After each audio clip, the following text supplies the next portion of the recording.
ये मोदी क्या है? मोदी कोई चीज है क्या? ये नरेंद्र मोदी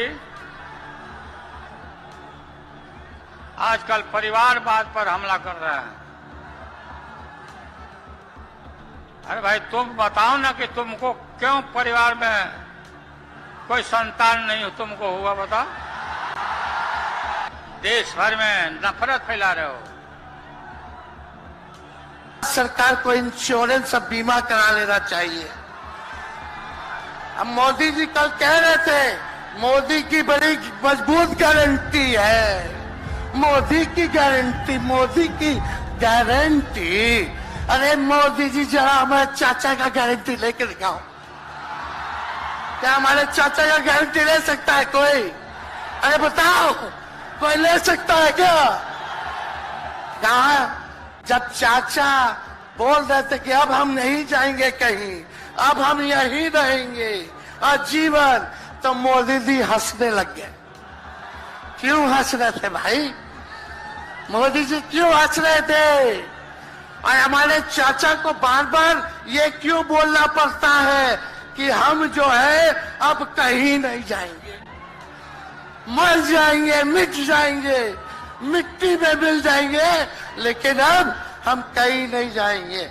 एक बार गाना सुने हैं आप लोग? मोदी जी आए थे कल यहाँ, क्या बोल करके गए? वही जुमला, वही बकवास की बातें, झूठ प्रचार। हम तो शुरू से कहते हैं मोदी जी झूठ बोलने के फैक्ट्री है, मैन्युफैक्चरर है। मोदी जी होलसेलर के साथ डिस्ट्रीब्यूटर भी है झूठ बोलने के। आप लोगों ने पिछले बार 40 में से 39 MP बीजेपी को जिताया। आज यहाँ बिहार के जिले जिले से हर लोग आए हैं भाजपा के सांसदों से पूछना कि उनके जिला में भाजपा के लोगों ने क्या किया। बताओ, मोदी जी ने कोई कारखाना दिया, कोई नौकरियां दी, पलायन रोका, गरीबी मिटाई, क्या महंगाई कम की? कहां से फिर बिहार को विशेष राज्य का दर्जा देना था, वो भी नहीं दे पाए। जरा सवाल कीजिएगा कि आप कहते थे 2-2 करोड़ रोजगार देंगे, 15-15 लाख रुपया खाता में देंगे, क्या हुआ? इसलिए आने वाले समय में आकलन करके आप लोग निर्णय लीजिएगा और वोट देने का काम कीजिएगा। तो आप सब लोगों को ये कहना है कि भाजपा के लोग गोबर को भी गाजर का हलवा दे करके परोस देते हैं। इतना झूठ बोलते हैं ये लोग। मगर मैं सिर्फ ये कहना चाहता हूं, बीजेपी के लोगों को गलतफहमी में नहीं होना चाहिए। हम लोग बीजेपी से, आरएसएस से नहीं डरते। हमें कोई फर्क नहीं पड़ता। हम देश के लिए लड़ते हैं, हम देश के लिए मरने के लिए तैयार हैं और हम बीजेपी को, आरएसएस को यहां से हटा के इंडिया की सरकार बनाकर दिखाएंगे। आप सबका दिल से बहुत बहुत धन्यवाद, नमस्कार। लेकिन तेजस्वी ने बिहार में पलट करके दूसरा काम किया। अभी 3 लाख नौकरी दी, हिसाब लगा लो कितने परिवारों का जीवन बदला। और सोचो 10 लाख नौकरी मिल जाती तो कितना परिवारों का भविष्य बदल जाता। इसलिए जो लोग कहते हैं कि परिवार वाले हम लोग हैं, राहुल जी को ईडी का समन, अभी देखिए उत्तर प्रदेश में गठबंधन हुआ, हमारे बड़े भाई को तुरंत सीबीआई के लोग आ गए, अखिलेश जी को समन भेज दिया। हमारे तो पूरे परिवार को समन भेजा ही, लेकिन हम लोग डरने वाले लोग नहीं हैं। ये बीजेपी के IT सेल वाले लोग से हम लोग डरेंगे? हम लोग डरेंगे नहीं, ना झुकेंगे। जनता की लड़ाई में जनता के साथ खड़े रहेंगे। आप सब लोग वॉशिंग मशीन तो सुनते थे, वॉशिंग मशीन कितना बड़ा से बड़ा भी भ्रष्टाचारी जो होगा वो बीजेपी में जाता है तो उसका धुलाई हो जाता है, साफ हो जाता है। लेकिन बीजेपी वॉशिंग मशीन के साथ साथ डस्टबिन वाली पार्टी हो गई है, कूड़ादान हो गया है, सब पार्टी का कूड़ा जाकर के बीजेपी में चला जा रहा है। इसलिए ये वॉशिंग मशीन के साथ साथ डस्टबिन वाली पार्टी है।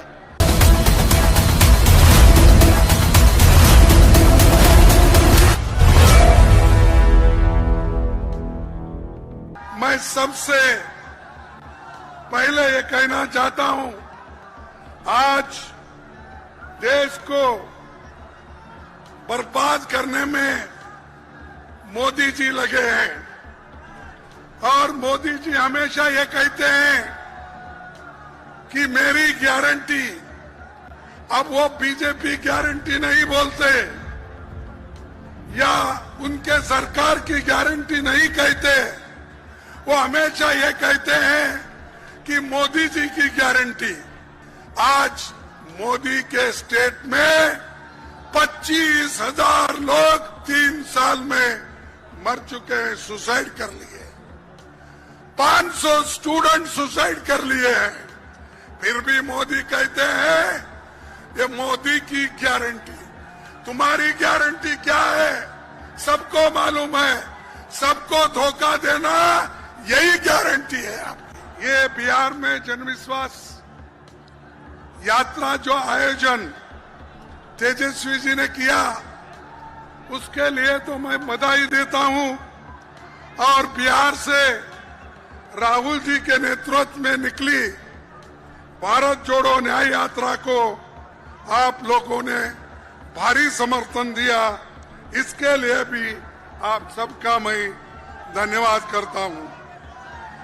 भाइयों, मैं सबसे पहले ये कहना चाहता हूं, आज देश को बर्बाद करने में मोदी जी लगे हैं और मोदी जी हमेशा ये कहते हैं कि मेरी गारंटी। अब वो बीजेपी गारंटी नहीं बोलते या उनके सरकार की गारंटी नहीं कहते, वो हमेशा ये कहते हैं कि मोदी जी की गारंटी। मैं बताता हूं मोदी जी की गारंटी क्या है। मोदी जी की गारंटी ये है, उन्होंने 2014 में ये कहा था कि 2 करोड़ नौकरियां हर साल युवाओं को दूंगा। क्या उसने दिया?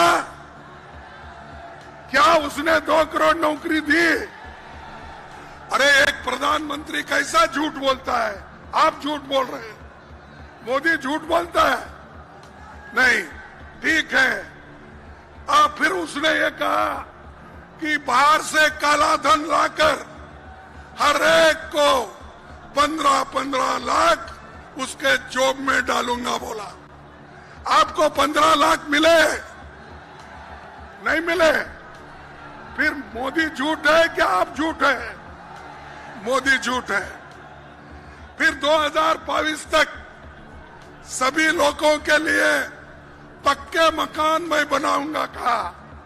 क्या पक्के मकान सबके बने? नहीं बने।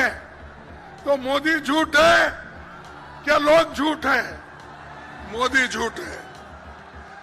किसानों की आमदनी 2 गुनी करने का उन्होंने वायदा किया था। क्या उसने हर एक को मकान दिया? पक्का मकान दिया? नहीं। तो वो झूठ है। यानी मोदी जी झूठों के सरदार है। उसके बाद पटना को स्मार्ट सिटी बनाने का उन्होंने वायदा किया और धोखा दिया।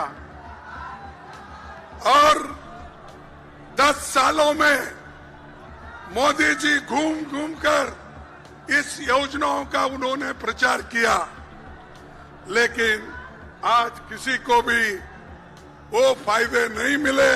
फिर भी वो कहते हैं कि बेरोजगारी निकालूंगा। अरे उस इतने कीमतें ऊपर गए हैं, फिर भी मोदी ये कहते हैं कि मैं सारे लोगों को सुखी और समृद्धि करूंगा। भाइयों, मोदी जी के स्टेट में 25,000 लोग सुसाइड करते हैं 3 साल में, क्योंकि नौकरी नहीं, खाने के लिए अन्न नहीं, काम नहीं। आज मोदी के स्टेट में 25,000 लोग 3 साल में मर चुके हैं, सुसाइड कर लिए। 500 स्टूडेंट सुसाइड कर लिए हैं। फिर भी मोदी कहते हैं ये मोदी की गारंटी। तुम्हारी गारंटी क्या है? सबको मालूम है, सबको धोखा देना यही गारंटी है आपकी। भाइयों, मैं दूसरी बात ये कहूंगा, उन्होंने नौकरी का वायदा किया था, उन्होंने तो नहीं दिया, लेकिन तेजस्वी ने जो वायदा किया था वो उसने करके दिखाया। और आप लोगों को 3 लाख नौकरियां उन्होंने दी। तो ये समझिए, इंडिया गठबंधन वाले जो कहते हैं वो करते हैं, उसका उदाहरण यही है। तीसरी बात, आज इंडिया गठबंधन बीजेपी का मुकाबला कर रही, मोदी का मुकाबला कर रही। जब तक आप मोदी को नहीं हटाएंगे, इस देश में सुख और समृद्धि नहीं रहेंगी, लोकतंत्र नहीं बचेगा, संविधान नहीं बचेगा। संविधान बचना है, लोकतंत्र बचना है, तो आप सभी लोग मोदी को हटाना चाहिए, बीजेपी को हटाना चाहिए, क्योंकि ये हर युवाओं का, हर आदमी का ये इच्छा है। इसलिए भाइयों, पहला काम हमारे नौजवान साथियों से मैं अपील करता हूं, ये आपका काम है, देश का संविधान बचाना, लोकतंत्र को बचाना, ये आपका काम है। और एक बात मैं कहता हूं, आज जो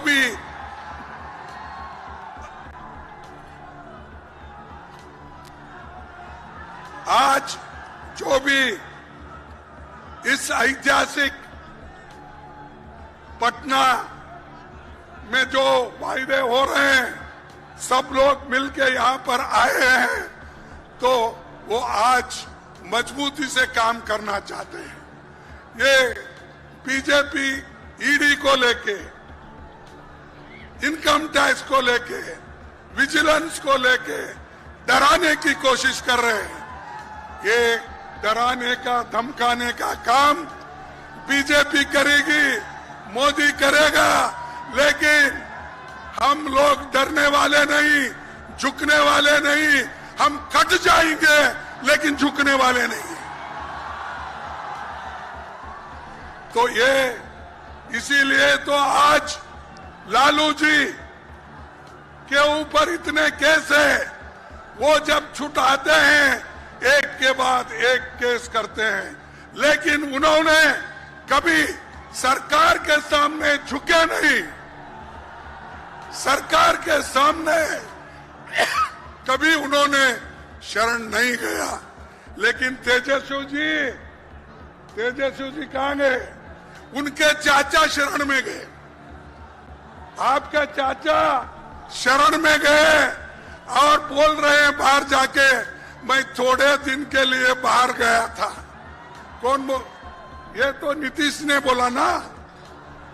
नीतीश ने क्या बोला? थोड़े दिन के लिए बाहर गया था, मैं फिर वापिस आया हूं, आपके चरणों में ही मैं रहूंगा, ये उसने कहा। लेकिन आपके चाचा तो मामू की चाय पीने के लिए गए हैं। आपके चाचा मामू की चाय पीने के लिए गए हैं, लेकिन कल वो चाय पी के वापिस आएंगे, फिर नहीं लेना आपको, फिर उनको वापिस नहीं लेना। इसीलिए जो लोग आइडियोलॉजिकली तत्वों के ऊपर अपनी अपनी पूरी शक्ति नहीं लगाते, तत्वों के आधार पर लड़ते नहीं, उन लोगों को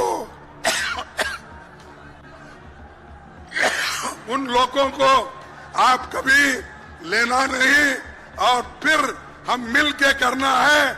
जरूर 2024 में हम सभी मिलके ज्यादा से ज्यादा सीट लाएंगे और बीजेपी को हराएंगे, यही मैं बात करता हूं। आखिरी एक शेर कह के मैं अपने भाषण को समाप्त करता हूं। अरे जरा सुनो, खोटे सिक्के उछालते रहिए भाइयों, खोटे सिक्के उछालते रहिए, काम अपना निकालते रहिए। ये मोदी को बोल रहा हूं मैं, मोदी जी। और आज हमारे तेजस्वी के चाचा जो गए उनके लिए बोल रहा हूं, खोटे सिक्के उछालते रहिए, काम अपना निकालते रहिए। लोग सीधे हैं जो उन्हीं यूं ही झूठे वायदों पे टालते रहिए। लोग सीधे हैं जो उन्हें यूं ही झूठे वायदों पे टालते रहिए। ये है बच्चे पहल की जाएंगे, ये है बच्चे पहल ही जाएंगे। आप पानी उबालते रहिए, आप पानी उबालते रहिए। माल जैसा मिले मेरे राइबर, माल जैसा मिले मेरे राइबर, अपनी झोली में डालते रहिए। ये मोदी का है, वो अपने झोली में डाल रहा है। अब चाचा भी गए तो उनकी झोली भरने के लिए गए हैं। हमको लड़ना है, लड़ते लड़ते जब लड़ेंगे नहीं, जीत हासिल नहीं करेंगे। इसलिए मैं आप सभी से यही अपील करूंगा, आप मजबूती से लड़ो, हम आपके साथ हैं। पूरे हमारी यंग टीम जितने भी यहाँ बैठी है, अखिलेश हो, तेजस्वी जी हो, राहुल गांधी जी हो और पूरे पार्टी के लोग यहाँ बैठे हैं, मजबूती के साथ लड़के आपके हकूक हम दिला के रहेंगे। यही मैं बात करके अपनी बात को समाप्त करता हूँ। जय हिंद। अरे जोर से बोलो, इतने नौजवान लोग हैं, मेरा जैसा आदमी बोल रहा है। जय हिंद, जय हिंद। धन्यवाद सबको। देश में जब भी बदलाव आता है, वो बिहार में तूफान शुरू होता है। यहां से तूफान बाकी प्रदेशों में जाता है। ये बिहार जो है देश की राजनीति का नर्व सेंटर है, यहां से ही शुरुआत होती है। आज देश में विचारधारा की लड़ाई है। एक तरफ नफरत, हिंसा, अहंकार और दूसरी तरफ मोहब्बत, भाईचारा और एक दूसरे की इज्जत। जैसे मैंने यात्रा में कहा, अगर आप गठबंधन को समझना चाहते हो, एक लाइन में समझा जा सकता है, नफरत के बाजार में मोहब्बत की दुकान खोलते हैं हम।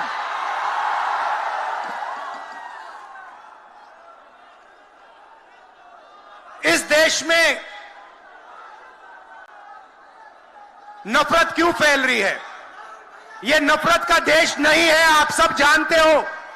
आपके दिल में, हिंदुस्तान के नागरिकों के दिल में नफरत नहीं है, मोहब्बत है, प्यार है, एक दूसरे का आदर है।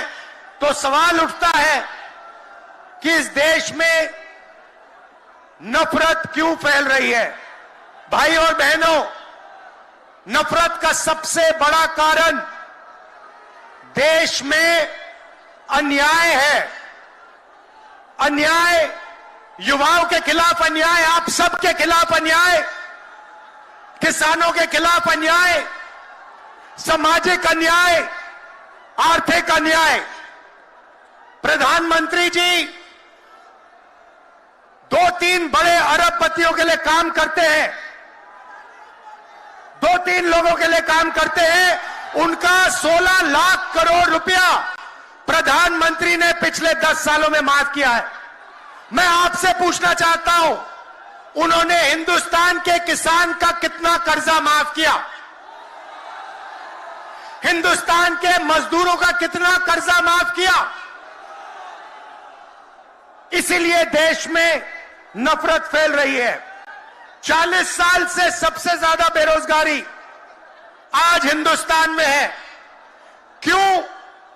क्योंकि बीजेपी ने छोटे व्यापारियों को, किसानों को, स्मॉल और मीडियम वाले बिजनेसेस को नष्ट कर दिया है। एक तरफ नोटबंदी की, दूसरी तरफ जीएसटी लागू की।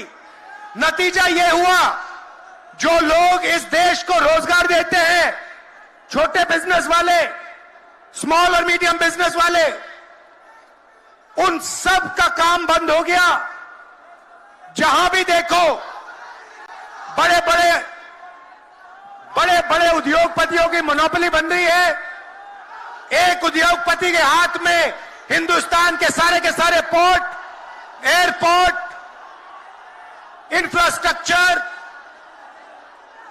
डिफेंस की इंडस्ट्री, सारी की सारी नरेंद्र मोदी जी ने एक उद्योगपति को पकड़ा दी। आप लोगों के लिए इस देश में कुछ नहीं बचा है। मैं आपसे सवाल पूछना चाहता हूं, इस देश में पिछड़ी जात के कितने लोग हैं? कितनी आबादी है पिछड़ी जात की? 50%। 50%। दलितों की कितनी आबादी है? 15%। आदिवासियों की कितनी आबादी है? 8%।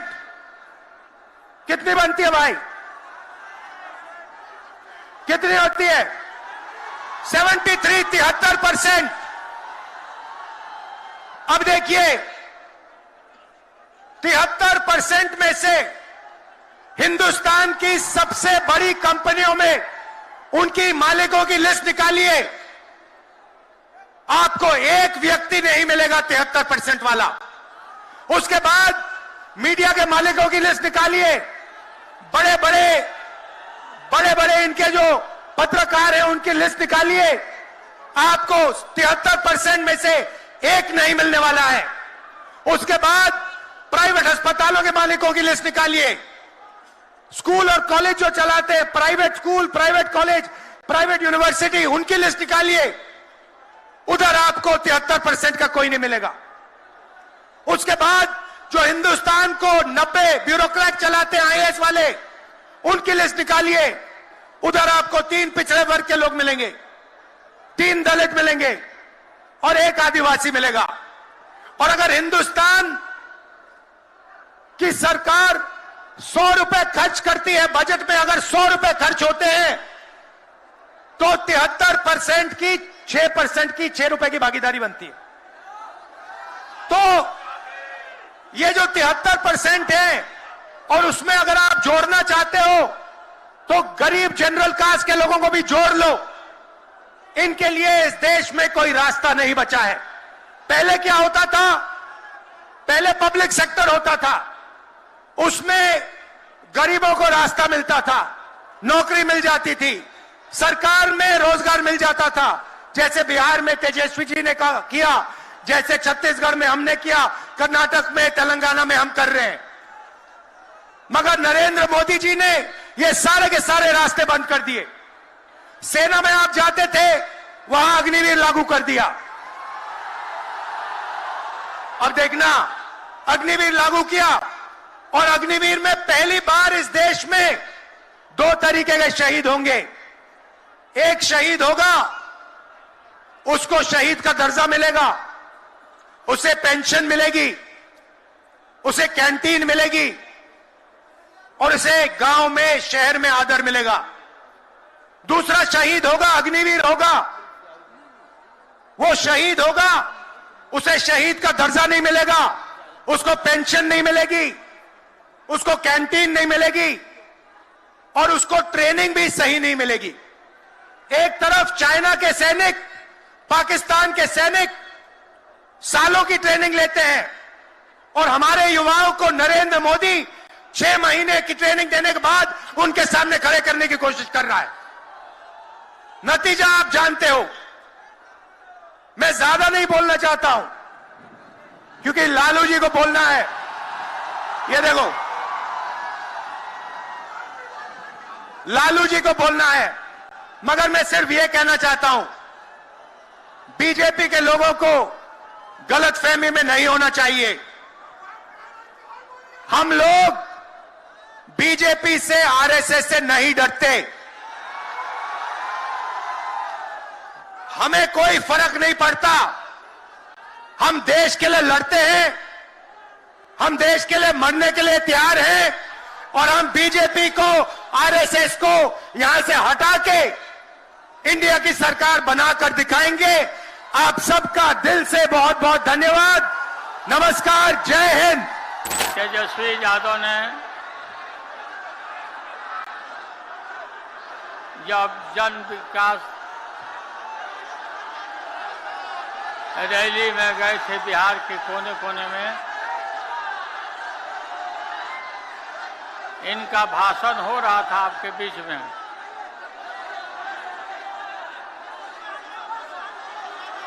तो तेजस्वी यही आपसे अपील कर रहे थे कि गांधी मैदान में 3 तारीख को आइए। पापा ने बुलाया है।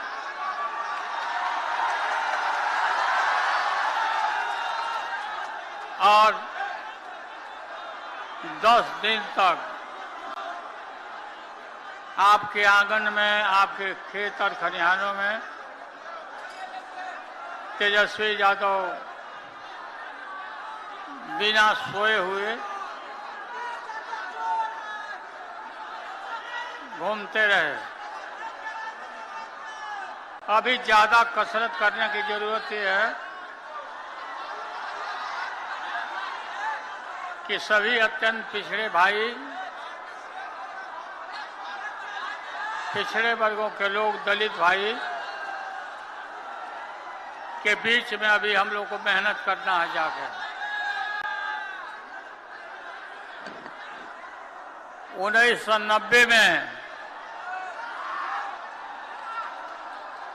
आप सबको, हमारे नौजवानों को पता है या नहीं,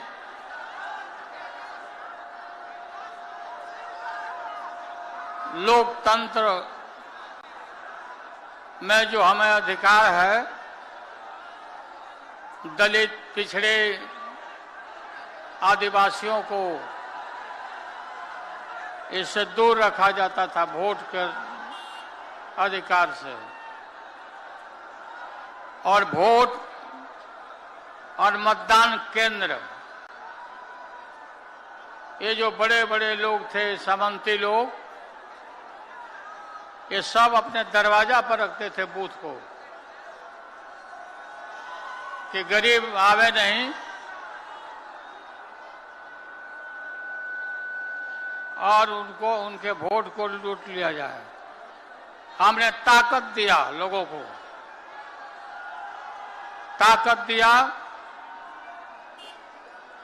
इसी गांधी मैदान में सभी छोटी छोटी जातियों का सम्मेलन कराया, जातीय सम्मेलन, सबको बुलाया, यहाँ सबसे भाषण कराया और पूरा बिहार में ही नहीं, देश भर में गरीबों को जो अधिकार दिया, मंडल कमीशन लागू कराया। इस मंडल कमीशन का नतीजा हुआ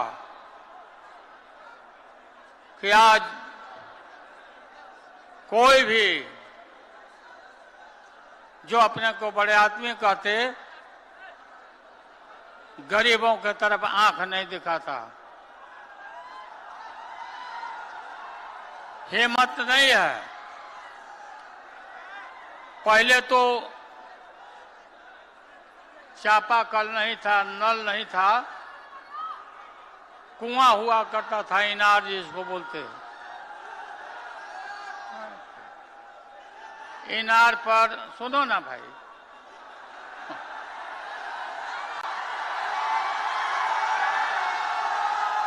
इनार के ऊपर अगर कोई ऊंच जात के महिला पानी भरती थी और ये दबे कुचले लोग ये अगर कुआं में डाल दिया साथ में पानी में, तो उस पानी को बाहर निकाल दिया जाता था। और कुआं में के पानी को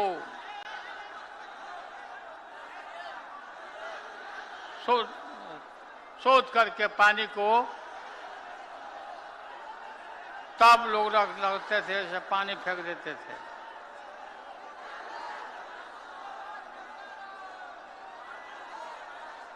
मंडल कमीशन का पूरा सारे देश भर में फैलाव हुआ और फैलाव ही नहीं हुआ, सत्ता में पिछड़े वर्गों के लोगों का पूरा कब्जा होने लगा। आज वही नतीजा है। नतीजा है कि आज हर पिछड़ा वर्ग और दलित गरीब आदमी सत्ता के मुख्य दरवाजे पर आके खड़ा है।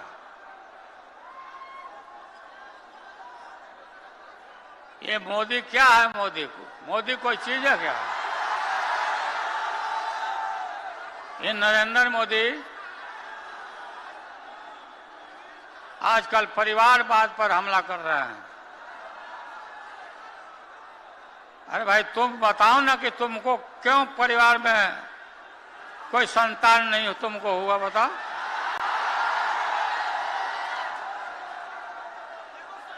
ज्यादा संतान होने वाले लोगों को बोलता कि परिवारवाद है, परिवार के लिए लोग लड़ रहे हैं।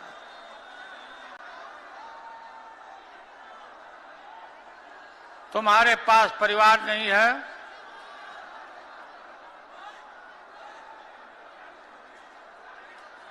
और तुम्हारी माताजी जब, और तुम हिंदू भी नहीं है, तुम्हारी माताजी का जब देहावसान हो गया तो हर हिंदू अपने मां के शोक में केस दाढ़ी बनवाता, दाढ़ी छिलवाता। क्यों नहीं छिलवाया बताओ? क्यों नहीं छिलवाया? देश भर में नफरत फैला रहे हो। राम रहीम के बंदों में ताकि भगवान जी को यही प्राण पखेरु, प्राण प्रतिष्ठा, बिना प्राण प्रतिष्ठा के भगवान जी इतना दिन से थे।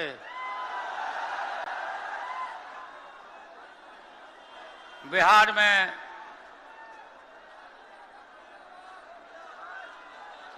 राजा दशरथ के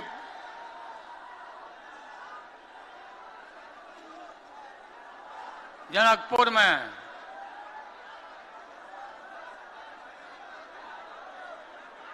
रामचंद्र जी का ब्याह हुआ, शादी, और बिहार जैसा राज्य एक से एक यहाँ पर वीर, एक से एक सुरमा यहाँ पैदा लिए बिहार में। इसी गांधी मैदान में न जाने कितना बार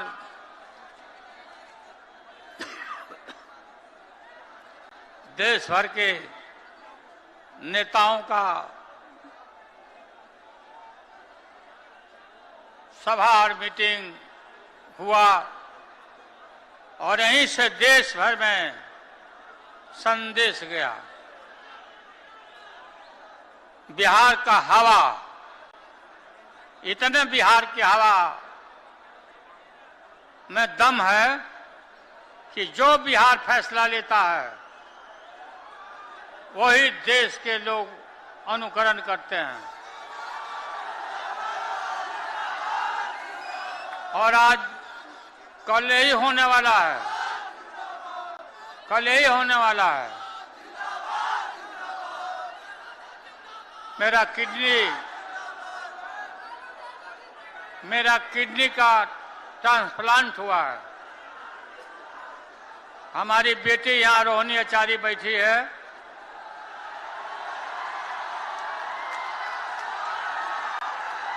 अपना किडनी हमको दान दे दी, जीवन दान कर दिया। और हम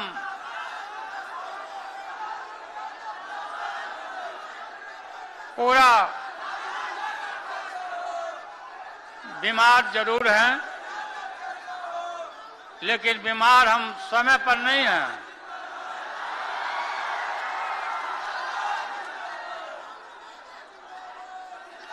तेजस्वी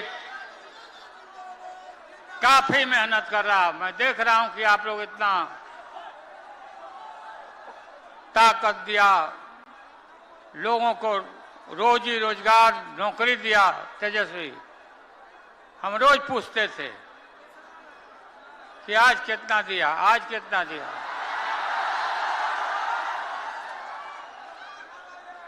फिर सिपाही में कितना हुआ, फिर ये भी हमने कहा कि रिजर्वेशन कर लो, तब सिपाही का बहाली करो, ताकि उसमें सभी पिछड़े दलित लोगों को मिले, सिपाही में संख्या बढ़े।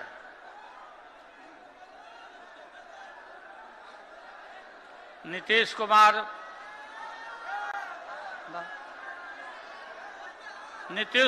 जी को हमने कोई गाली गलौज नहीं दिया। वो पहली बार यहां से निकले थे तो हम उनको कोई गाली नहीं दिया, उनको यही कहा कि ये पलटू राम है, नहीं पलटना चाहिए था। लेकिन दोबारा हमसे गलती हो गई, तेजस्वी से गलती हो गई, दोबारा ही पलट गए, नरेंद्र मोदी के पैरों के नीचे चले गए।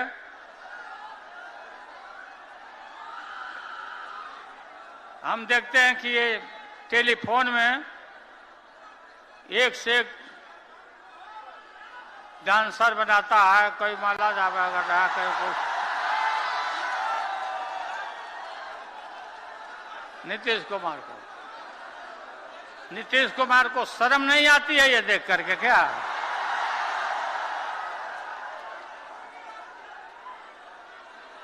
दिन में पेट को उगरा रहे हैं, इधर तक देख रहे हैं कि शरीर भी काम नहीं कर रहा नीतीश कुमार का। आज के गांधी मैदान का और आप लोग का जुटान देख करके और भी पता नहीं क्या क्या उनका कौन बीमारी और पैदा ले लेगा। गांधी मैदान का आज का ये रैली मैं आह्वान करता हूं कि आने वाला जो चुनाव है, लोकसभा का चुनाव, इसमें भारतीय जनता पार्टी को नस्ताबूद कर देंगे हम।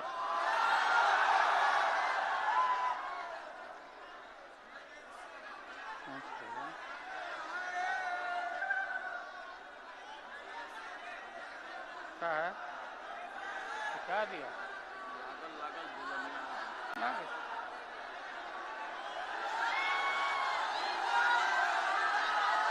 बताइए, नीतीश कुमार बिना तेजस्वी को मालूम हो गया था कि राजभवन में नरेंद्र मोदी से राज्यपाल ने वहां समय देकर के बात कराई, लो बात कर लिया था।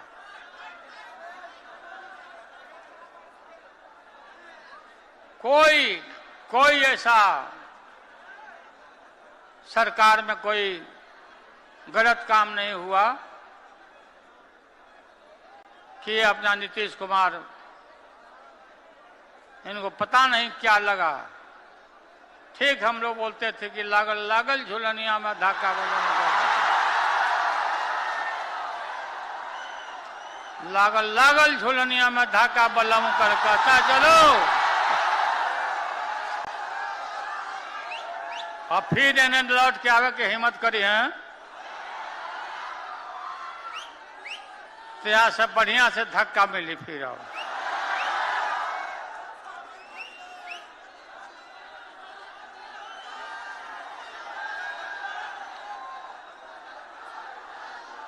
आप लोग अभी से लग जाइए जाके। अत्यंत पिछड़ा वर्ग, दलित, इन वर्गों तबकों में पूरा इनके घर पर जाइए, मिलिए, खाइए, घूमिए, ताकत दीजिए। और इनको भी हम लोग ताकत देंगे और ताकत हमने दिया है। जब हम सत्ता में थे अत्यंत पिछड़े वर्गों को यहां तो बुलाते ही थे सबको। एमएलसी में एक दिन में 11 जाति को हमने एमएलसी में हमने बहाल किया, नियुक्त किया। सभी तबका, सभी अत्यंत पिछड़े वर्गों के लोगों को हम लोगों ने कोई कमी नहीं की लोगों को इज्जत और प्रतिष्ठा देने में। और आगे भी हम लोग, ये पार्टी आपकी है, ये दल आपका है। अपने सिद्धांत पर खड़ा रहना और खड़ा होकर के नरेंद्र मोदी, लोग बोल रहे हैं कि ये वादा किया था रोजी रोजगार देंगे, नौकरी देंगे और पास बनवाइए, पास बनवाइए, खाता खोलिए, खाता खोलिए। याद है ना आप लोगों को? प्रत्येक खाताधारी को खाता में 2-2 लाख सदस्यों को देंगे। हम भी गलतफहमी में आ गए हो कि हो सकता है कि देगा भाई। हाँ, 15 लाख।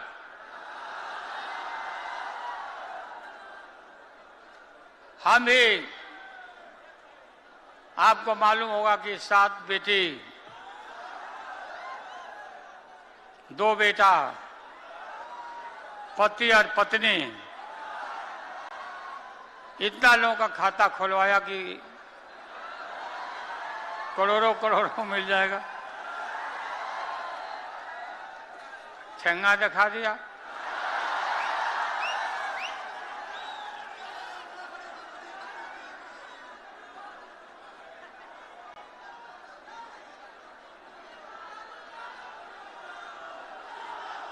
राहुल राहुल जी गए? अच्छा गए। खड़गे जी, तो आप लोग हैं? अखिलेश बाबू, अखिलेश यादव जी ने जिन बातों की तरफ इशारा किया है उस तरफ ध्यान दीजिए। समाजवादी पार्टी और राष्ट्रीय जनता दल और या गठबंधन, झारखंड हेमंत सोरेन, ये सब मिलके हम लोग पूरा गुलबंद होकर के इनको यहां से विदा करेंगे, ठेलेंगे यहां से।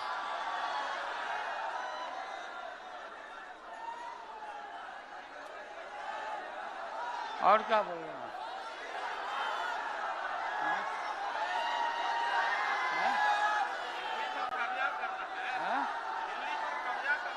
हाँ,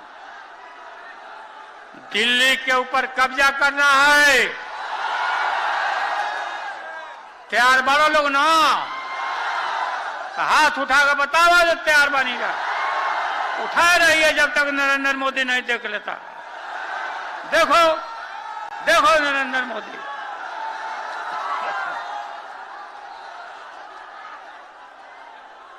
तेज प्रताप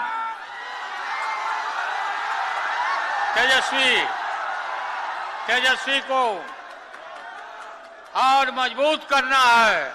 मजबूत तो है ही, काफी मेहनत करता, हमसे भी बेसी मेहनत कर रहा है भी।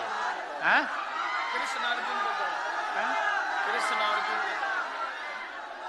कृष्ण मार्गेट नहीं जा, सब लोग को आह्वान के दिए, सब लोग जाएगा, सब लोगों से तेज प्रताप और तरुण सब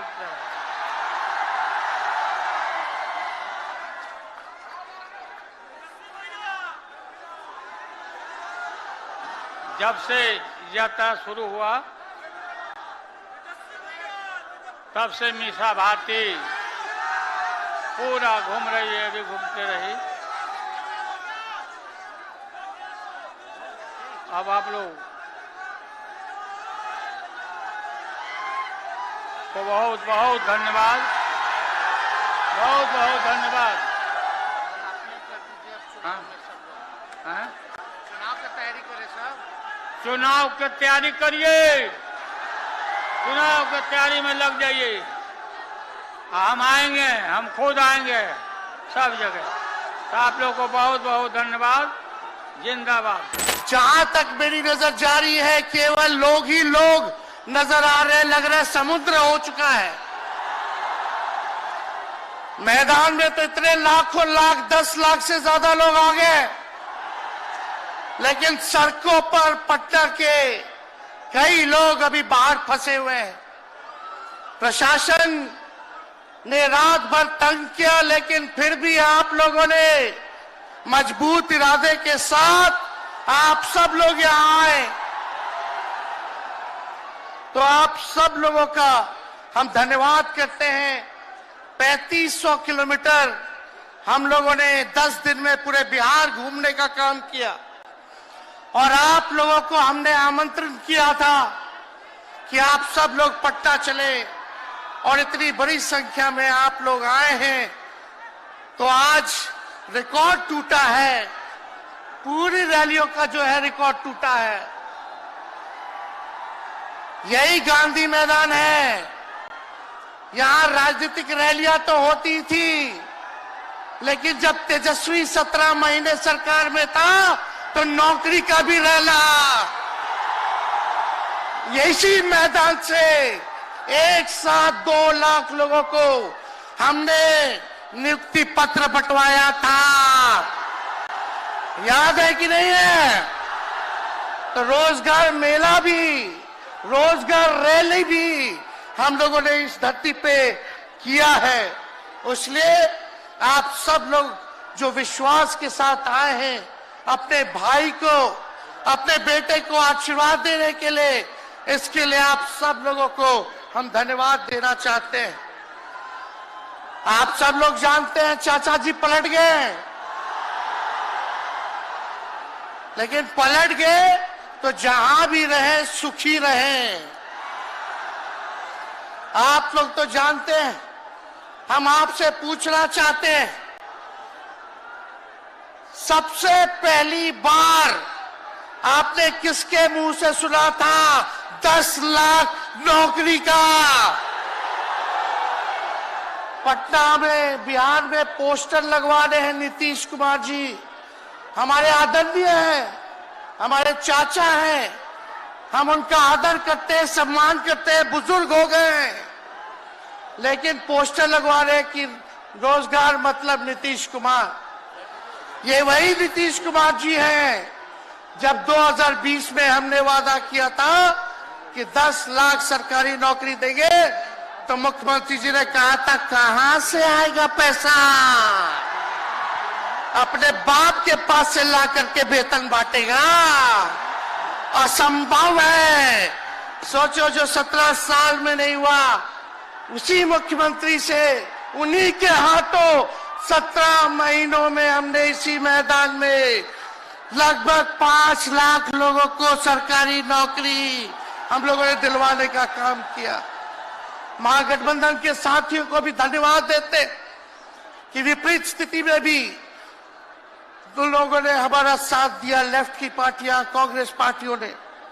लेकिन 17 महीने में हम लोगों ने कितना काम किया?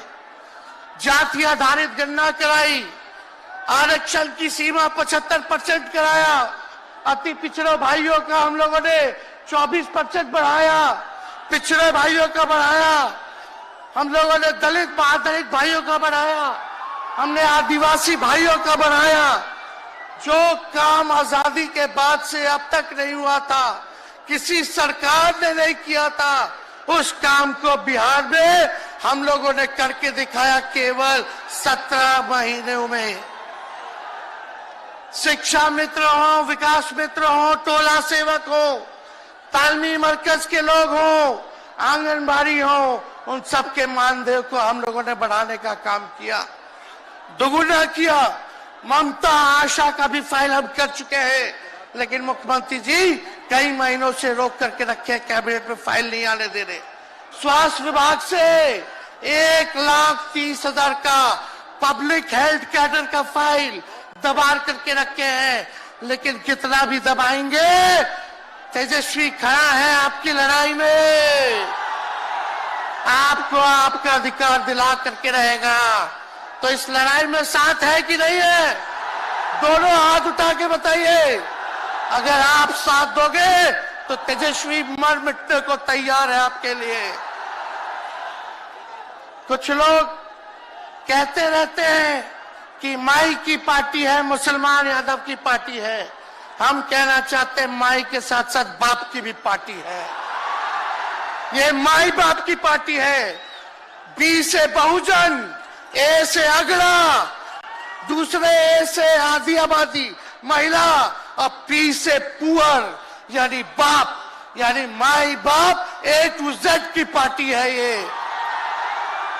और माई बाप हमारी जनता है, आप ही हमारी ताकत है, आप ही हमारी प्रेरणा है। आप सब लोगों का आशीर्वाद हमेशा आप लोगों का मिलता रहा है, उसी ताकत के बदौलत आगे की लड़ाई हम लोग लड़ रहे हैं। तो आप लोगों का साथ है ना? विश्वास दिलाते हैं आप लोग। और आरजेडी का मतलब, मोदी जी कुछ भी कहते रहे, लेकिन आरजेडी का मतलब है आर से राइट्स यानी अधिकार, जे से जॉब मतलब नौकरियां, और डी से डेवलपमेंट मतलब विकास, यानी अधिकार, नौकरियां, विकास, राइट्स, जॉब, डेवलपमेंट, ये है आरजेडी का मतलब। बीजेपी के लोग जगह जगह तोड़ फोड़ करते रहते हैं, स्थिर सरकारों को तोड़ लिया जाता है। अरे कुछ विधायक इधर से उधर कर दे, कोई फर्क नहीं पड़ने वाला है। लेकिन जनता को कहां से खरीदेंगे? जनता जवाब देगी, जवाब दीजिएगा ना। कुछ लोग डर के कारण, कुछ लोग लालच के कारण घुटने टेकते हैं मोदी जी के आगे, भाजपा के आगे। लेकिन मुझे गर्व है अपने पिता पर कि कितने बड़े से बड़ी भी विपदा आई, कितना भी डराया गया, कितना भी कोशिश किया झुकाने का, लेकिन हमारे पिता ने लड़ने का काम किया, कभी झुके नहीं, कभी डरे नहीं। और हम विश्वास दिलाते हैं जब लालू जी नहीं डरे तो उनका बेटा डरेगा। लड़ेंगे आखिरी सांस तक। ये विचारधारा की लड़ाई है और आप सब लोगों को साथ आना होगा, सभी समाजवादी भाइयों को साथ आना होगा। कभी राहुल जी को ईडी का समन, अभी देखिए उत्तर प्रदेश में गठबंधन हुआ, हमारे बड़े भाई को तुरंत सीबीआई के लोग आ गए, अखिलेश जी को समन भेज दिया। हमारे तो पूरे परिवार को समन भेजा ही, लेकिन हम लोग डरने वाले लोग नहीं हैं। ये बीजेपी के आईटी सेल वाले लोग से हम लोग डरेंगे? हम लोग डरेंगे नहीं, ना झुकेंगे। जनता की लड़ाई में जनता के साथ खड़े रहेंगे। आप सब लोग वॉशिंग मशीन तो सुनते थे, वॉशिंग मशीन कितना बड़ा से बड़ा भी भ्रष्टाचारी जो होगा वो बीजेपी में जाता है तो उसका धुलाई हो जाता है, साफ हो जाता है। लेकिन बीजेपी वॉशिंग मशीन के साथ साथ डस्टबिन वाली पार्टी हो गई है, कूड़ादान हो गया है। सब पार्टी का कूड़ा जाकर के बीजेपी में चला जा रहा है, इसलिए ये वॉशिंग मशीन के साथ साथ डस्टबिन वाली पार्टी है।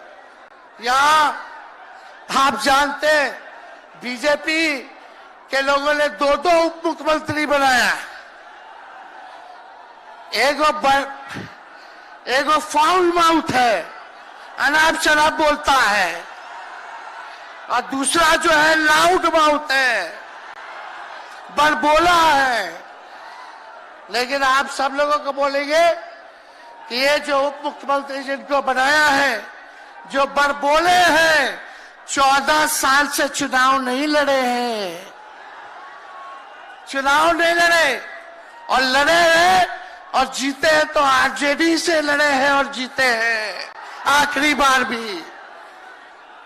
अरे हमारे चाचा तो पलटी मारते ही है, लेकिन सम्राट चौधरी भी काम नहीं है, 5 पार्टी बदल चुके हैं और आज तक चुनाव नहीं लड़े।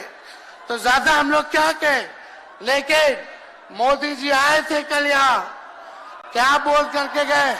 वही जुमला, वही बकवास की बातें, झूठ प्रचार। हम तो शुरू से कहते हैं मोदी जी झूठ बोलने के फैक्ट्री है, मैन्युफैक्चरर है। मोदी जी होलसेलर के साथ डिस्ट्रीब्यूटर भी है झूठ बोलने के। आप लोगों ने पिछले बार 40 में से 39 एमपी बीजेपी को जिताया।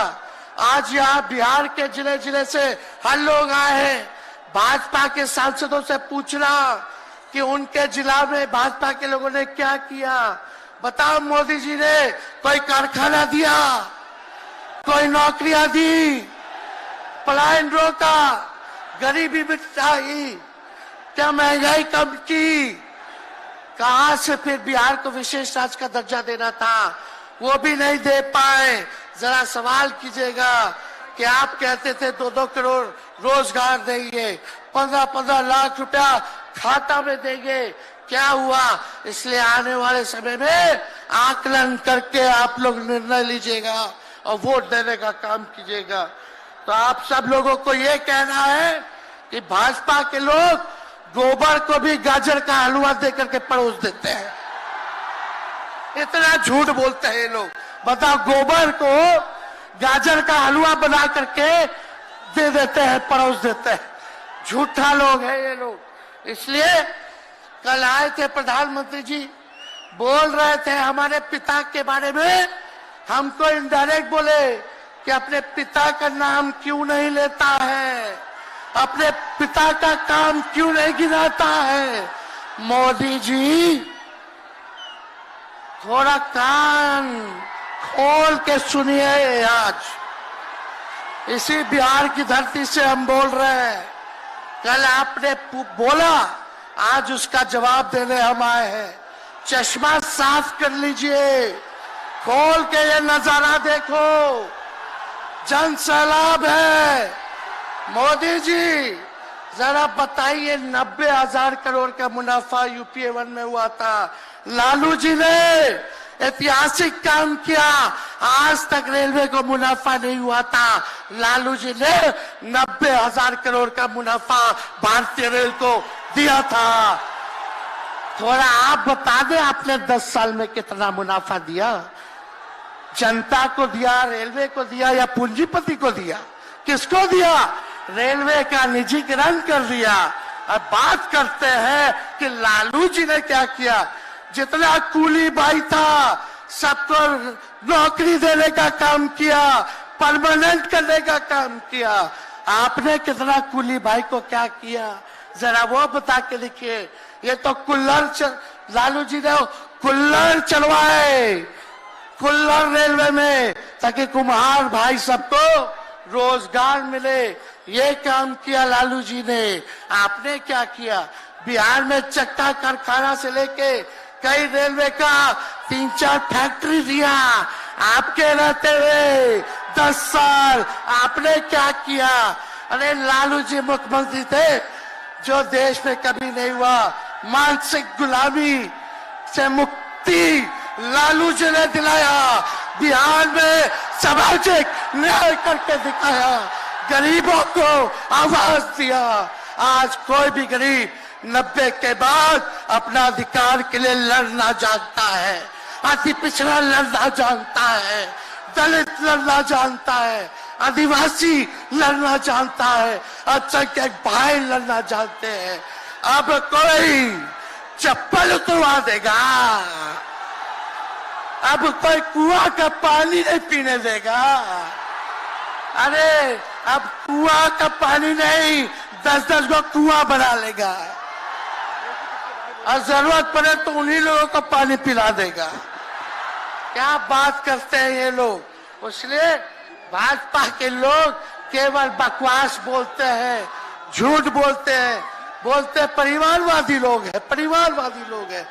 अरे पीछे सम्राट चौधरी बैठे हुए हैं, रामविलास पासवान जी के भाई बैठे हुए हैं, पारस जी, कई नेता बीजेपी में परिवारवाद के लोग हैं, तो वहां इनको परिवारवाद नजर नहीं आता है। मांझी जी का बेटा को मंत्री बना दिए, वो परिवारवाद नहीं है। तो इसलिए ज्यादा कुछ इन लोगों पे हम नहीं कहेंगे। लेकिन माननीय नीतीश कुमार जी यू टर्न जो लिए हैं, समझिए कि अब हमको लगता है कि राज्य सरकार को इंश्योरेंस और बीमा करा लेना चाहिए। अब मोदी जी कल कह रहे थे मोदी की बड़ी मजबूत गारंटी है, मोदी की गारंटी, मोदी की गारंटी। अरे मोदी जी जरा हमारे चाचा का गारंटी लेके दिखाओ। क्या हमारे चाचा का गारंटी ले सकता है कोई? अरे बताओ, कोई ले सकता है क्या? कहा जब चाचा बोल रहे थे कि अब हम नहीं जाएंगे कहीं, अब हम यहीं रहेंगे आजीवन, तो मोदी जी हंसने लग गए। क्यों हंस रहे थे भाई? मोदी जी क्यों हंस रहे थे? और हमारे चाचा को बार बार ये क्यों बोलना पड़ता है कि हम जो है अब कहीं नहीं जाएंगे, मर जाएंगे, मिट जाएंगे, मिट्टी में मिल जाएंगे, लेकिन अब हम कहीं नहीं जाएंगे।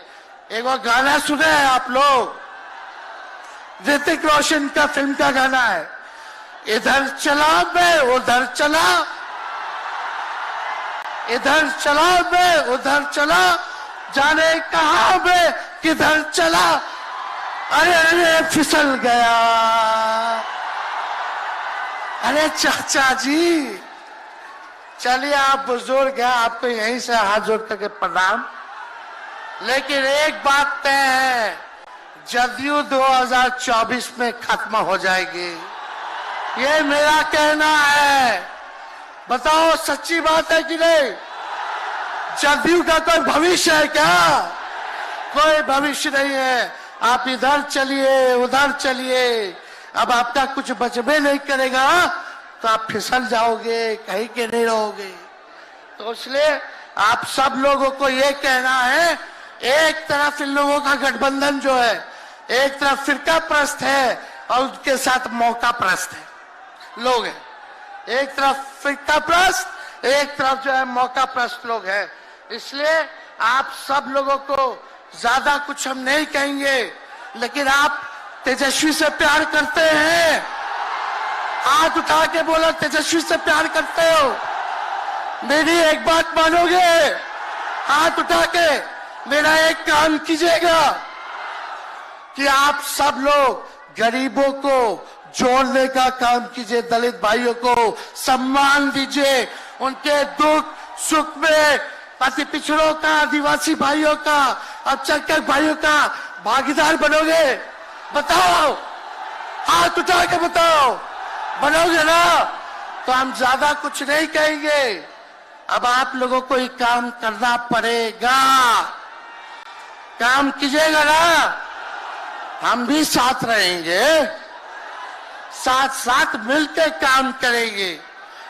तो ज्यादा कुछ ना कहते हुए, सभी हमारे वरिष्ठ नेता सब लोग यहाँ हैं। राहुल जी है, अखिलेश जी है, खड़गे साहब हैं, डी राजा साहब, येचुरी जी, दीपावकर जी, लालू जी आप लोगों के समक्ष बात रखेंगे। तो हम इन्हीं चंद शब्दों के साथ आप सब लोगों का स्वागत करते हैं। आप सब लोगों को ढेरों धन्यवाद देते हुए अपनी बात को विराम देते हैं। मेरे साथ नारा लगा करके हम अपनी बात को समाप्त करेंगे। हम बोलेंगे भाजपा भगाओ, दोनों हाथ उठा के बोलिएगा, भाजपा भगाओ, भाजपा भगाओ, भाजपा भगाओ। बहुत बहुत धन्यवाद। बिहार की जनता जिंदाबाद, बिहार की जनता जिंदाबाद, जिंदाबाद, बिहार की जनता जिंदाबाद, जिंदाबाद। बहुत बहुत धन्यवाद सभी पार्टी के कार्यकर्ताओं को, महागठबंधन के साथियों को। इतने कम समय में आप सब लोगों ने आयोजन किया। सभी कार्यकर्ताओं को, पदाधिकारियों को, विधायकों को, एमपीओ को, सबको हम धन्यवाद देते हैं इस रैली के सफलता के लिए। जय हिंद, जय बिहार।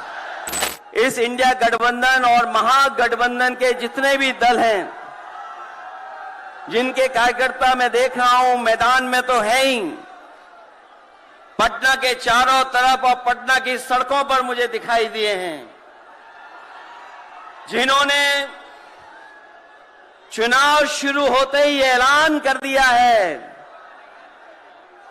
कि अगर उत्तर प्रदेश 80 हराओ का नारा दे रहा है, अगर उत्तर प्रदेश 80 हराओ का नारा दे रहा है, तो बिहार भी पीछे नहीं है। 40 हराओ का नारा यहां से भी निकल करके जा रहा है। और अगर यूपी और बिहार मिलकर के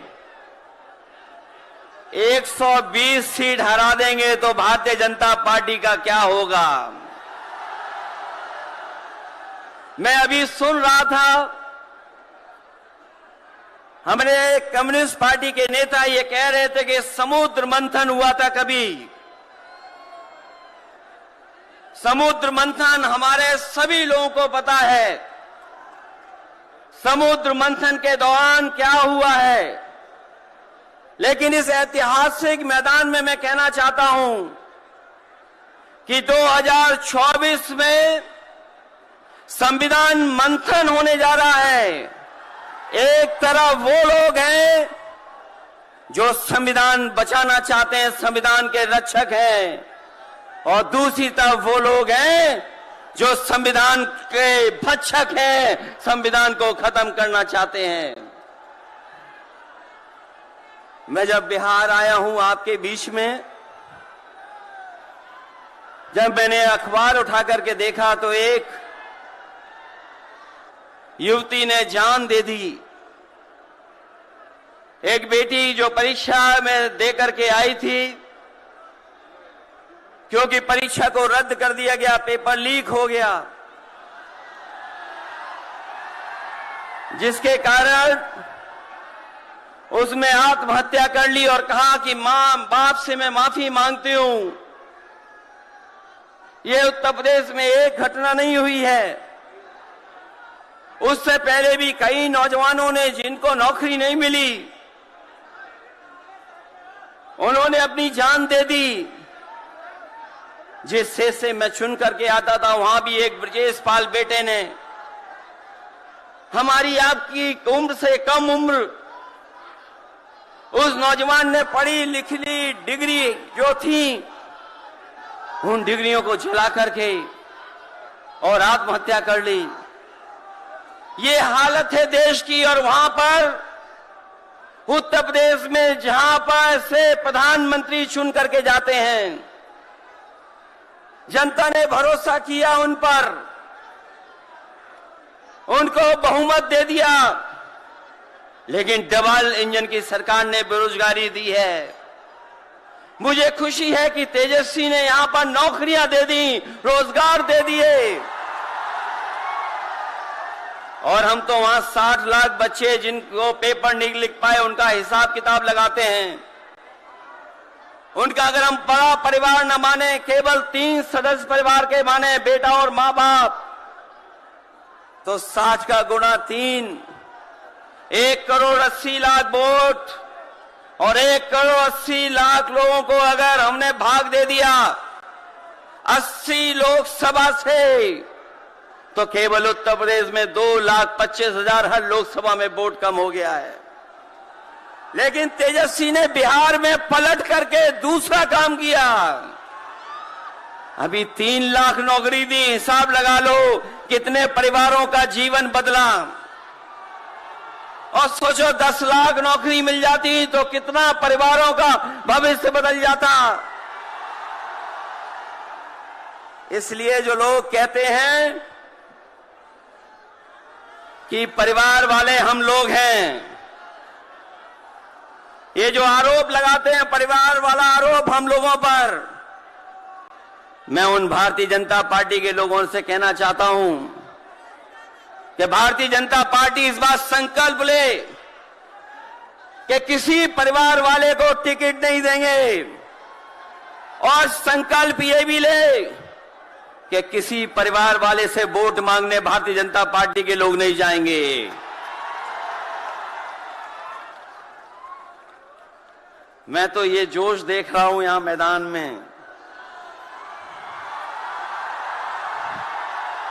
ये जो जोश दिखाई दे रहा है, यही बदलाव लाएगा, यही भाजपा को हटाएगा। जब जोशीले नौजवान मिल जाते हैं तो बड़े बड़े लोगों का तख्त हिल जाता है। तो इस बार उन्हें आप बाहर करोगे कि नहीं करोगे? पहली सूची बीजेपी की आ गई, उस सूची में बिहार बाहर है, बिहार नहीं है उसमें। इसलिए बिहार से वो बाहर जाने वाले हैं, यूपी वाले भी बाहर कर रहे हैं उन्हें।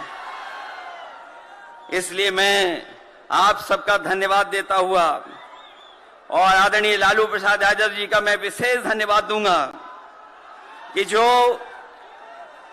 इस रैली में पधार करके न जाने कितने लोगों का मनोबल बढ़ाने का काम कर रहे हैं। न केवल यूपी के लोगों का, बिहार और देश के लोगों का मनोबल बढ़ा रहे हैं। और जो तकलीफ और परेशानी उन्होंने जीवन में देखी है, वो राजनीतिक देखी है। ये राजनीति की वजह से तकलीफ और परेशानी है। मैं अभी तेजस्वी जी को सुन रहा था, उन्होंने कहा कि एक एजेंसी आ गई ये एजेंसी इसलिए आई है कि राजनीति में हम लोग हैं, और हम लोग अगर इनका मुकाबला न कर रहे होते तो कोई एजेंसी नहीं आती। उन्हें डर है कि ये ताकत मिलकर के, ये गठबंधन बन करके उनको हटाने का काम करेगा। इसलिए मैं आपसे कहना चाहता हूं, 120 हटाओ, देश बचाओ। भाजपा हटाओ, संविधान बचाओ। भाजपा हटाओ, देश बचाओ। भाजपा हटाओ, आरक्षण बचाओ। भाजपा हटाओ, नौकरी पाओ। भाजपा हटाओ, संकट मिटाओ। मैं इन्हीं शब्दों के साथ मैं सभी लोगों का बहुत बहुत धन्यवाद और आभार प्रकट करना चाहता हूं, इस उम्मीद और इस भरोसे के साथ कि जब कभी हम लोग अगली बार मिलेंगे तो ये डबल इंजन की सरकार बाहर होगी, यूपी से लेकर के बिहार तक भारतीय जनता पार्टी बाहर होगी। बहुत बहुत धन्यवाद आपका। फिर एक बार इतिहास की धारा को मोड़ने के लिए, नया इतिहास बनाने के लिए गांधी मैदान में लाखों की तादाद में पहुंची बिहार की संघर्षशील जनता। आप सबको नमस्कार, आदाब, जय भीम, लाल सलाम। 50 साल पहले इस गांधी मैदान से नारा बुलंद हुआ था, भावी इतिहास हमारा है। आज फिर एक बार ये कहने के लिए हम यहां पहुंचे हैं, लोकतंत्र, संविधान, देश बचाने का नारा है, भावी इतिहास हमारा है। ये ऐलान करने के लिए हम यहां पहुंचे हैं। हम यह कहने के लिए आए हैं, पटना और दिल्ली की सरकारों से सिंहासन खाली करो, जनता आने लगी है। बिहार की जनता लड़ेगी, तानाशाही हारेगी। साथियों,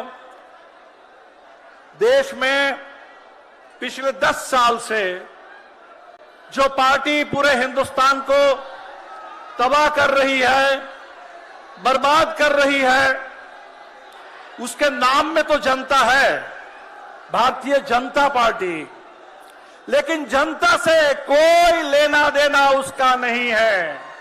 उसका अगर लेना देना है तो सिर्फ और सिर्फ सत्ता, सत्ता के लालच, सत्ता के अहंकार उसके रग रग में है। उस पार्टी के, उस पार्टी का अगर कोई काम है तो वो काम है बुलडोजर से हिंदुस्तान के लोकतंत्र को, विपक्ष को, जनता को, उनके रोजी रोटी, जल जंगल जमीन के हक को, पूरे देश को, देश की अर्थव्यवस्था को रौंप देना। मैं तो कहता हूं कि भारतीय जनता पार्टी को अपना चुनाव चिन्ह बदल करके उस कमल की जगह पर बुलडोजर रख लेना चाहिए। और हम ये ऐलान करने के लिए आए हैं, ये बुलडोजर राज नहीं चलेगा। बुलडोजर से आजादी के लिए, आवाम की आवाज को बुलंद करने के लिए हम यहां आए हैं। किसान दिल्ली की सीमा पर एमएसपी की मांग को लेकर आना चाहते हैं, और ये सरकार जो अदानी अंबानी के आगे खुद कालीन बन करके बिक जाती है।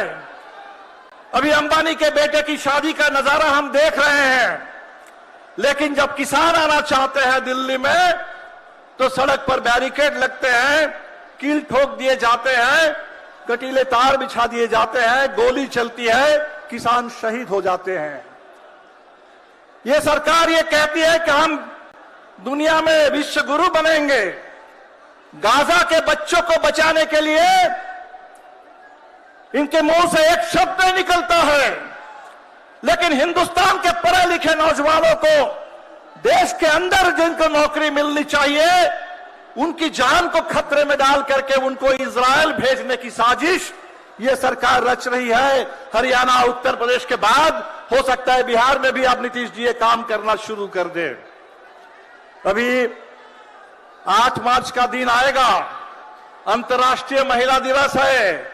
महिला सशक्तिकरण की बहुत बड़ी बड़ी बात होगी, लेकिन हिंदुस्तान में हमने कभी नहीं देखा था कि किसी पार्टी का ये काम बन जाए कि तमाम बलात्कारियों को संरक्षण देना, उनको प्रोत्साहन देना, उनको सम्मानित करना, चाहे बिल्किस बानो के बलात्कारी हो या चाहे मणिपुर में महिलाओं के ऊपर अत्याचार करने वाले उनको संरक्षण देने का काम ये सरकार कर रही है। और इसीलिए साथियों, हम लोग यहां आए हैं ये नारा देने के लिए, ये 24 का चुनाव ये आर पार की लड़ाई है। और इस चुनाव में बिहार ने एक बार ठान लिया, जैसे हमारे साथियों ने कहा कि 40 के 40 सीटों पर महागठबंधन की जीत का पूरा झंडा गाड़ देंगे, तो निश्चित तौर पर दिल्ली से इस सरकार का सफाया होगा। साथियों, बिहार में एक एजेंडा बन रहा था। पूरे बिहार में आपने देखा 2020 के विधानसभा चुनाव में जब हम लोगों ने कहा कि बिहार के नौजवानों को पक्की नौकरी मिलेगी, तो उस समय नीतीश जी मजाक उड़ा रहे थे। लेकिन इस बार जब नीतीश जी इस तरफ आए थे कुछ समय के लिए, जब हम लोगों को मौका मिला, तो आपने देखा कि बिहार के अंदर न सिर्फ जातीय जनगणना हुई, बल्कि सामाजिक आर्थिक सर्वेक्षण हुआ, पूरे आरक्षण का विस्तार हुआ, पक्की नौकरी की मुहिम शुरू हुई और पूरे बिहार में बात यहां पहुंच गई कि नीतीश जी करीब 20 साल से विकास विकास विकास कह रहे हैं, लेकिन उस विकास के चिराग तले वहां गरीबी का घना अंधेरा है। पूरे बिहार के 2/3 लोग 10,000 से कम आमदनी पर किसी तरह जीते हैं। तो नीतीश जी ने उस समय कहा था कि 2 लाख, करीब 1 लाख परिवार को हम 2 लाख रुपए देंगे। नीतीश जी उस तरफ चले गए, लेकिन बिहार के गरीबों से हम कहेंगे गिन गिन करके वो 2 लाख रुपए उनसे लेना है। और ये जो साजिश चल रही है कि आय का प्रमाण पत्र अब नहीं दिया जाएगा, न रहेगा बांस न बजेगी बांसुरी, ये जो धोखा बिहार के गरीबों के साथ साजिश चल रही है, इस साजिश को हमें रोकना है। तो साथियों, बिहार जो बदलने लगा था, बिहार और देश को बदलने के लिए आज जो हम इस पूरे मैदान में देख रहे हैं, लाल और हरा झंडा, लाल और हरे झंडे की ये एकता, ये दावेदारी, ये लाल और हरे झंडे की एकता और दावेदारी से ही बिहार बदलेगा और हिंदुस्तान में लोकतंत्र और संविधान सुरक्षित रहेगा। आज हमारे सामने ये रास्ता है और इसी रास्ते को रोकने के लिए, इसी रास्ते को रोकने के लिए फिर नीतीश जी को उस तरफ ले जाया गया।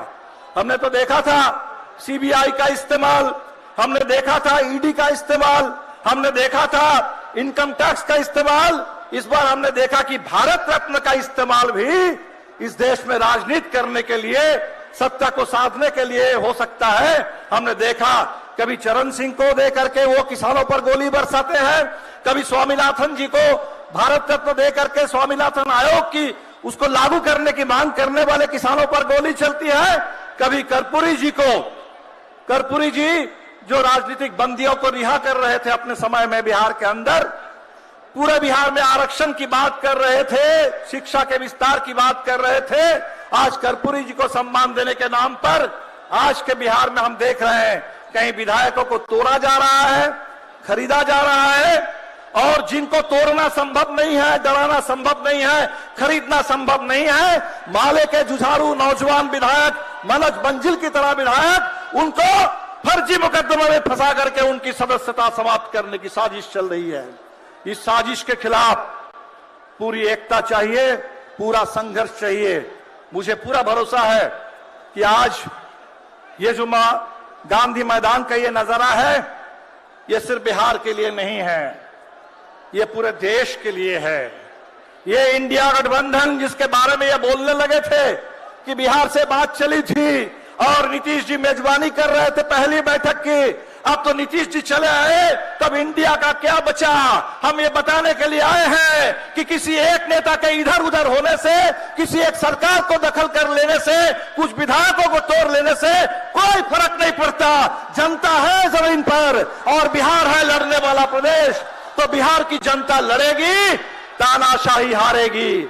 इसी के साथ आप तमाम साथियों को हमने देखा कि रात में काफी बारिश हुई, हमारे लोगों को बहुत दिक्कत हुई, बावजूद इसके इतनी मेहनत करके तमाम कठिनाइयों को झेलते हुए लाल हरा झंडा लेकर के बिहार के कोने कोने से बिहार के गरीब यहां पहुंचे हैं।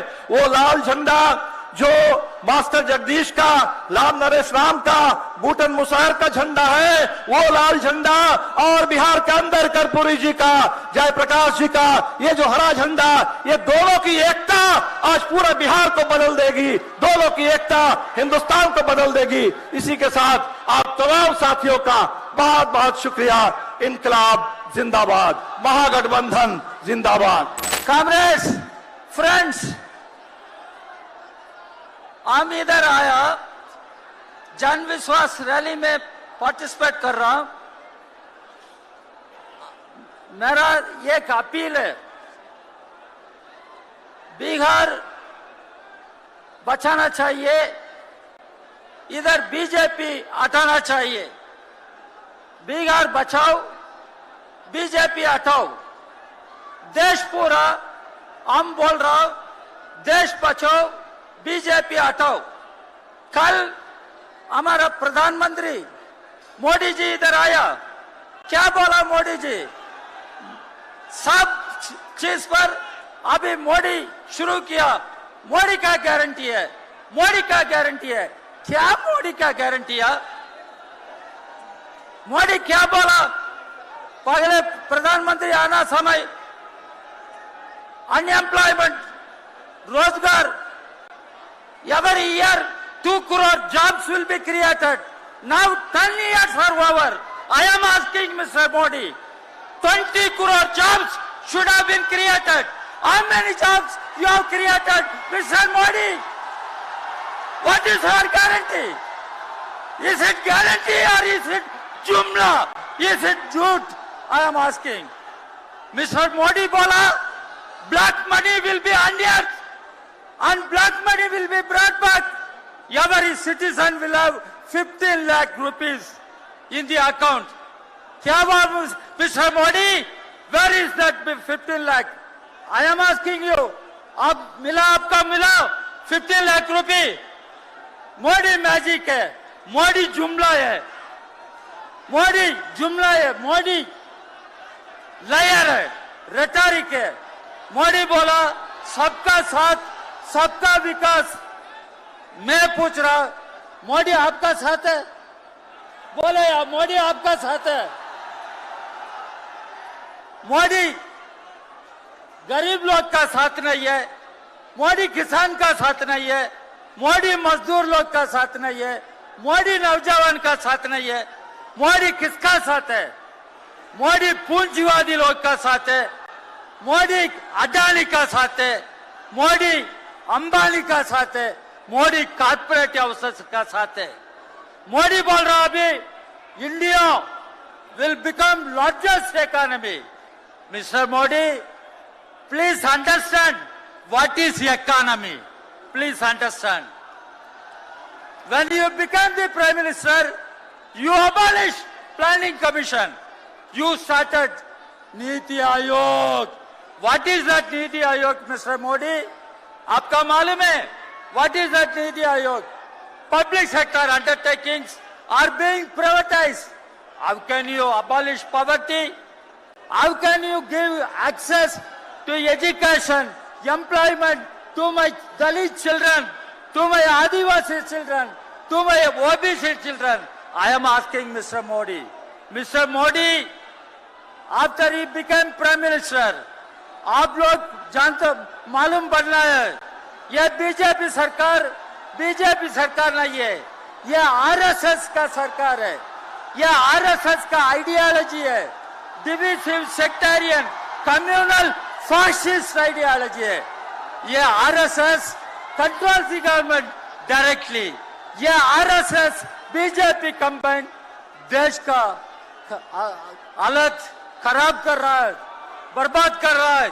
हमारा संविधान constitution, doctor Ambedkar was the prime architect of our constitution. Now our constitution is subverted. Parliament is becoming redundant. Democracy is dying. Democracy is dying. India should remain as a secular democratic republic. Now Modi just बोल रहा BJP RSS combine बोलता है India ये theocratic state है, ये religion based state है। हम ये अग्री करेगा? इसलिए हम बोल रहा ये मोदी सरकार बीजेपी आरएसएस कंबाइन देश का दुश्मन है, डेमोक्रेसी का दुश्मन है, संविधान का दुश्मन है। ये देश बचाना है, हमारा देश है, इंडिया हमारा देश है। मोदी का सिर्फ मोदी का देश नहीं है, सिर्फ आरएसएस का देश नहीं है, इंडिया हमारा देश है। हमारा देश बचाना चाहिए, इसलिए हम बोल रहा बीजेपी हटाना चाहिए। देश बचाओ, बीजेपी हटाओ। 2024 पार्लियामेंट चुनाव में ये बिहार का अंदर बीजेपी हटाना चाहिए। तेजस्वी का लीडरशिप में महा गठबंधन जीतना चाहिए। यह जनविश्वास में संकल्प होना चाहिए। You all should go with a pledge, with a resolve. You will defeat BJP and see the Maha Gadbandhan headed by Tejasvi will win the elections and Bihar bachao, Desh bachao. Thank you very much. सबसे पहले मैं एक चीज को याद करना चाहता हूं किसी इसी मैदान से कि देश की राजनीति बदलने वाली इस तरीके की रैलियां हुई थी। जयप्रकाश जी ने जो नारा दिया था यहां से, उसके चलते हुए देश का इतिहास ही बदल गया। उसके बाद लालू जी के नेतृत्व में यहां पर एक गरीब रैला हुआ था, एक लाठी रैला हुआ था, और ये रैला जब यहां से गांधी मैदान से हुई, उसकी आवाज गूंजकर दिल्ली तक पहुंची और दिल्ली के अंदर सत्ता परिवर्तन हुआ जनता के हित में। तो इस बार भी ये जन सैलाब यहां से, ये सिर्फ इन रैलियों की बात नहीं है, अपने भारत का इतिहास ही पलट कर देखिए आप। जब भी पाटलिपुत्र से एक आह्वान होता है, इंद्रप्रस्थ में सत्ता बदलता है। तो आज इस पटने से ये जो आवाज उठ रहा है, मोदी हटाओ देश बचाओ, मोदी हटाओ देश बचाओ, तो इस बदलाव का ये एक शुभ संदेश है। और ये शुभ संदेश जो है आज पूरे देश में फैलेगा, बिहार तक सीमित नहीं रहेगा। लेकिन आज क्यों कह रहे हैं कि हमें मोदी को हटाना है, इस मोदी सरकार को हटाना है? ये जन विरोधी तो है ही। देख ही रहे हैं कि किस तरीके से गरीब जनता के ऊपर अत्याचार हो रहा है। सब सह रहे हैं इस बात को। एक तरह से बेरोजगारी, दूसरे तरह से महंगाई और बेकारी और गरीबी। लेकिन दूसरी ओर से सबसे अहम बात जो कर रहे हैं, हमारा देश का चरित्र ही बदलना चाहते हैं। एक धर्मनिरपेक्ष जनतंत्र का गणराज्य से एक कट्टरपंथी, हिंसावादी, नफरतवादी, एक फांसीवादी हुकूमत की तरफ वो पहुंच रहे हैं। अगर इसके ऊपर, इस तानाशाही के ऊपर, फांसीवादी तानाशाही के ऊपर अब अंकुश नहीं लगेगी, तो देश के अंदर जनतंत्र नहीं बचेगा, हमारा संविधान नहीं बचेगा। हमारे संविधान की व्यवस्था को बचाना है आज, तो इस सरकार को गद्दी से उतारना अनिवार्य है। और ये जो काम है, ये एक देशभक्ति का कर्तव्य है। आज देशभक्ति का प्रतीक है कि आज जनता की, मोदी साहब की इस सरकार को हटाना है हमारे भारत को बचाने के लिए। और ये भारत को बचाना है ताकि आने वाले दिनों में इस भारत को हम बदलेंगे, एक बेहतर भारत हमारे देश और जनता के लिए। लेकिन मोदी साहब तो रोज आके कहते हैं कि मोदी की गारंटी है। अरे गारंटी मोदी साहब, आपके गारंटी के अंदर किसी को भरोसा नहीं है। मोदी साहब की गारंटी है जीरो गारंटी। आपने 10 साल पहले कहा नौजवानों से 2 करोड़ हम रोजगार जो है 2 करोड़ हर साल उसकी सृष्टि करेंगे। हुआ क्या? आज हमारे इतिहास में आजादी के बाद सबसे ज्यादा बेरोजगारी आज हमारे देश के अंदर है। आपको हमारे देश के अन्नदाता किसानों ने जबरदस्ती अपने आंदोलन करके इस कृषि कानून को वापस लेने के लिए आपको जोर लगाया, जिसके चलते हुए आपको वापस लेना पड़ा। साथ ही साथ आपने गारंटी दिया न्यूनतम दाम देंगे उनकी फसल के लिए। ये मिनिमम सपोर्ट प्राइस जो आपने वादा किया, उस वादे को आज पूरा नहीं कर पाए। अरे मोदी साहब के गारंटी सब जुमले है, जुमले। जो असली गारंटी है जो काम करके दिखाता है, और ये काम बिहार के अंदर अपने भाई तेजस्वी ने करके दिखाया। कितने लाखों के लिए यहां पर नौकरियां दी, और ये है गारंटी। गारंटी का मतलब है वो जनता तक पहुंचना है, और उस गारंटी को जनता तक पहुंचाना है तो भाषणों से नहीं, काम से होता है। और वो काम करने के लिए ये महागठबंधन और देश के अंदर इंडिया जो बनी है, वो समूह वो मिलकर एक आज वैकल्पिक सरकार ले आएंगे। इसलिए क्योंकि कई सारे वक्ता है, आखिर में मैं एक ही बात कहना चाहता हूं, एक ही बात मैं कहना चाहता हूं कि मोदी साहब कहते हैं कि ये अमृत काल है। अमृत काल चाहते हैं हम देश की जनता के लिए, हम सबके लिए, आपके लिए, हमारे लिए, सबके लिए। लेकिन अमृत की पैदाइशी कैसे हुई? समुद्र मंथन से। जब अमृत पैदा होता है, समुद्र के चारों ओर देवी देवता बैठे थे, गलत लोग भी बैठे थे, राक्षस भी बैठे थे। अब जब अमृत के साथ साथ दो कलश निकलते हैं, एक अमृत और एक जहर का, और इत्तेफाक से जहर का कलश जो है देवियों के देवताओं के हाथ में आ जाता है, और अमृत का कलश गलत लोगों के हाथ में चला जाता है। ये वही विष्णु पुराण बताता है। अब ये देवता लोग कैसे अमृत का कलश वापस ले अपने हाथों में, वो अलग कहानी है। लेकिन हम और आप और अपना देश आज उस मुकाम पर खड़ी है जब गलत लोगों के हाथ में ये अमृत का कलश पहुंचा है। अगर अमृत का लाना है तो इस अमृत के कलश को गलत लोगों के हाथ से, यानी मोदी सरकार के हाथ से, इसको खींचकर ले आना होगा हमें, जनता के हित में और हम सबके हित में। और ये काम करना है तो इस सरकार को हटाना है हमारे देश के हित में, लोगों के हित में। तो आइए सब मिलकर आज इस गांधी मैदान से जब भविष्य बदलने वाली आह्वान जो अक्सर हुआ करती थी वो फिर से दे कि आज आने वाले दिनों में भारत को हम बचाएंगे मोदी सरकार को हटा के, और आगे को भारत को हम बदलेंगे एक बेहतर भारत के रूप में। ये काम के लिए बिहार की जनता उठेगी और वो उन्माद फैलेगी पूरे देश भर में। इस उम्मीद के साथ, विश्वास के साथ मैं आप सबको मेरी लाल सलाम, इंकलाब जिंदाबाद का नारा देते हुए हम आप सबसे विदा लेते हैं।